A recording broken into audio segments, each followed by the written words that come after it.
Hello, good morning, नमस्कार। सभी का स्वागत है स्पिरिचुअलिटी मैटर्स अध्यात्म की और मेरे इस चैनल पे। आई होप सब अपनी लाइफ में अच्छा कर रहे होंगे, गीता सत्र का आनंद ले रहे होंगे और इस गीता ज्ञान से बहुत कुछ सीख रहे होंगे।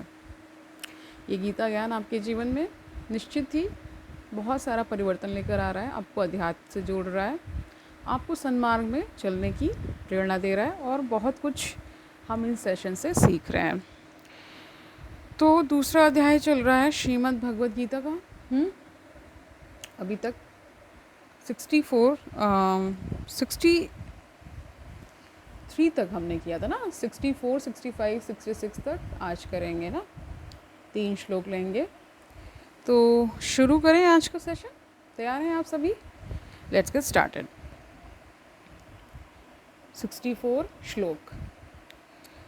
राग द्वेष विमुक्तः तु विषयान् इंद्रिय चरण आत्मवश्ये विधे आत्मा प्रसादम अधिगच्छति। ठीक है, इसका अर्थ देखिए। किंतु समस्त राग तथा द्वेष से मुक्त एवं अपनी इंद्रियों को संयम द्वारा वश में करने में समर्थ व्यक्ति भगवान की पूर्ण कृपा प्राप्त कर सकता है। ठीक है, इसका तात्पर्य देखिए।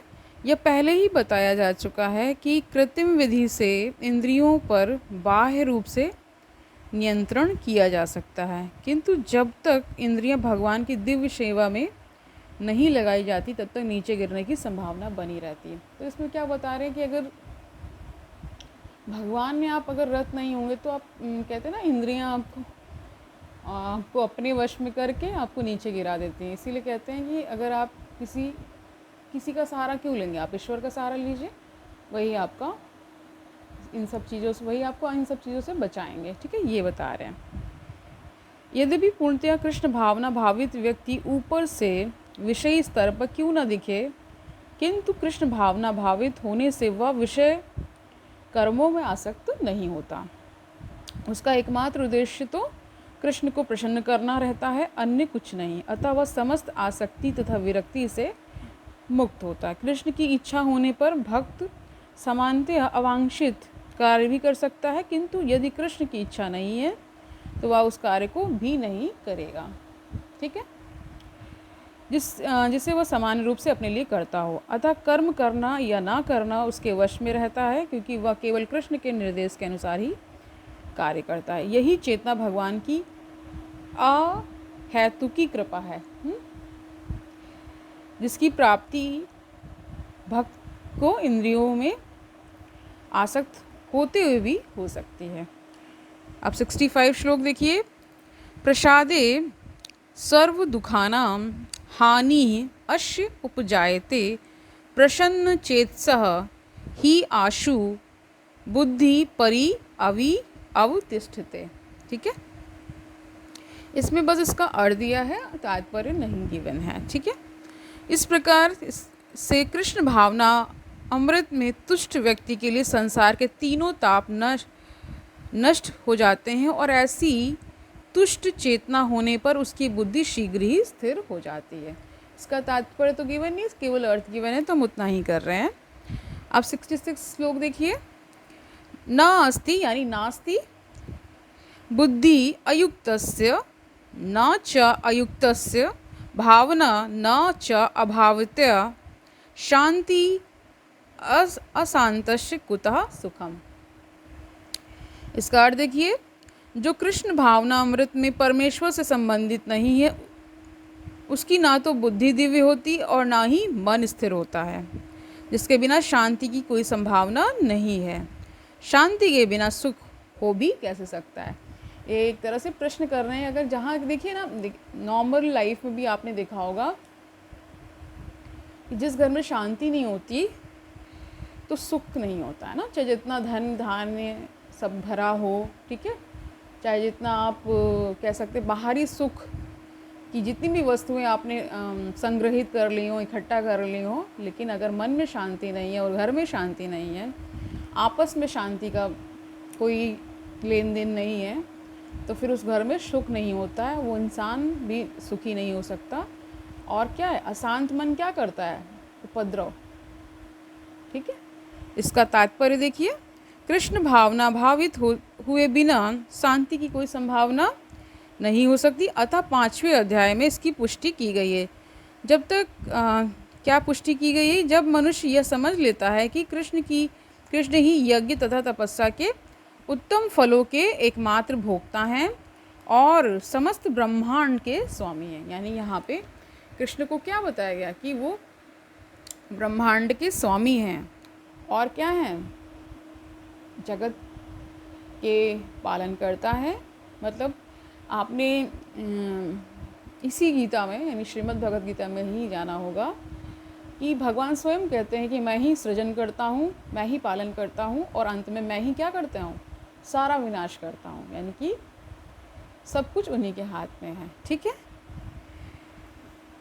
हाँ, तथा वे समस्त जीवों के असली मित्र हैं, तभी उसे वास्तविक शांति मिल सकती है। अतः यदि कोई कृष्ण भावना भावित नहीं है तो उसके मन का कोई अंतिम लक्ष्य नहीं हो सकता। मन की चंचलता का एकमात्र कारण अंतिम लक्ष्य का अभाव है।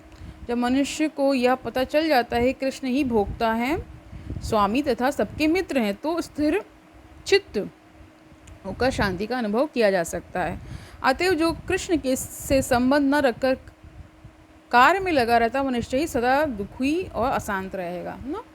भगवान में कोई मन नहीं लगा रहे हैं ना और बाहर सारे कार्य कर रहे हैं, तो फिर उन कार्यों से आपको सुख नहीं मिलेगा। उन कार्यों को करने से आपको सुख नहीं मिलेगा, आपको शांति नहीं मिलेगी और आप बाहर क्या करेंगे? लड़ाई झगड़ा ये सब चीज़ें करते रहेंगे। जो भगवान में रत हो जाता है वो एकदम शांतचित्त हो जाता है। ठीक है, यही बता रहे हैं। अतएव जो कृष्ण से संबंध न रखकर कार्य में लगा रहता वह निश्चय सदा दुखी और अशांत रहेगा, भले ही वह जीवन में शांति तथा आध्यात्मिक उन्नति का कितना ही दिखावा क्यों ना करे। कृष्ण भावनामृत स्वयं प्रकट होने वाली शांतिमयी अवस्था है जिसकी प्राप्ति कृष्ण के संबंध से ही हो सकती है। तो आज के लिए इतना ही रखते हैं। ठीक है, बाकी हम लोग नेक्स्ट कल देखेंगे ना। ये मेरे ख्याल से 2 दिन में कंप्लीट हो जाएगा। नेक्स्ट 2 डेज़ में ये जो अध्याय है, दूसरा अध्याय चल रहा है ना गीता का सार, उसको हम 2 दिन में नेक्स्ट 2 डेज़ में कंप्लीट कर लेंगे। फिर हम तीसरे अध्याय में प्रवेश कर जाएंगे, जानेंगे और नई नई बातें क्या भगवान श्री कृष्ण कह रहे हैं। अभी 2 बातें यहाँ पकड़ने वाली हैं। एक है कृष्ण भावना भावित, ठीक है, एक है कृष्ण, ठीक है, मतलब कृष्ण के ही उसमें भावना में रत रहना ना। और बहुत सारी ऐसी चीज़ें हैं जो यहाँ पे बताई गई हैं कि अगर आप बहुत बाहर से चीज़ें कर रहे हैं लेकिन आंतरिक अगर आपको शांति नहीं है तो सब चीज़ें व्यर्थ सी प्रतीत होती है। बहुत अगर आपने अचीव भी कर लिया और मन में शांति ही नहीं है तो फिर क्या ही मतलब है ना, वही बता रहे हैं। तो आज के लिए इतना ही रखते हैं, कल मिलते हैं। तब तक के लिए खुश रहिए, शांत मन से जिससे भी मिलिए कोशिश ये करिए कि तुरंत किसी निर्णय पे ना पहुँचें। कई बार ऐसा होता है कि किसी से हम मिलते हैं और एक निष्कर्ष तुरंत निकाल लेते हैं, ये तो ऐसे है। नहीं, कई बार इंसान स्थितियों वश भी वैसा हो जाता है। तो अगर जब आप डीपर अंडरस्टैंडिंग की तरफ बढ़ेंगे तो आप ये जान पाएंगे कोई इंसान अगर वैसा है तो वो ऐसा क्यों है ना। तो देखिए, इस आध्यात्म जगत में एक बात कही जाती है कि जब आपको प्रत्येक मनुष्य या प्रत्येक जीव में आपको उस भगवत सत्ता का साक्षात्कार होने लगता है या आपको ये समझ आ जाता है कि सब ईश्वर की देन है और सब में ईश्वर का तत्व है, तब कहते हैं वो स्टेज मतलब मानी जाती है कि आपने काफ़ी आध्यात्मिक प्रगति कर ली है। ठीक है, तो आज का संदेश यही है। मैं ये उम्मीद कर रही हूँ आपने अच्छे से दिवाली मनाई होगी। ठीक है, अब सभी बहुत सारे काम भी किए होंगे, सभी थके होंगे। तो क्योंकि मेरा ये रहता है कि एक कंटिन्यूटी मैंने मतलब कह सकते हैं कि मैंने एक कंटिन्यूटी पे काम किया है कि अगर कोई काम आप निरंतर करते हैं, कोई भी, देखिए होता क्या है ना कि जब आप किसी चीज़ को लगातार करते रहते हैं तो उसमें उससे ही आपको शक्ति मिलने लगती है ना। कोई भी कार्य ये हो सकता है, आपकी अपनी पढ़ाई हो सकती है, आपका अपना कोई व्यवसाय हो सकता है, जहाँ आप रोज़ जाएंगे, रोज़ कुछ ना कुछ करेंगे, रोज़ कुछ ना कुछ सीखेंगे, तो उससे फ़र्क पड़ता है। दैनिक जीवन में फ़र्क पड़ता है। जब आप किसी से मिलते हैं, आपकी पूरी आभा मंडल चेंज हो जाती है।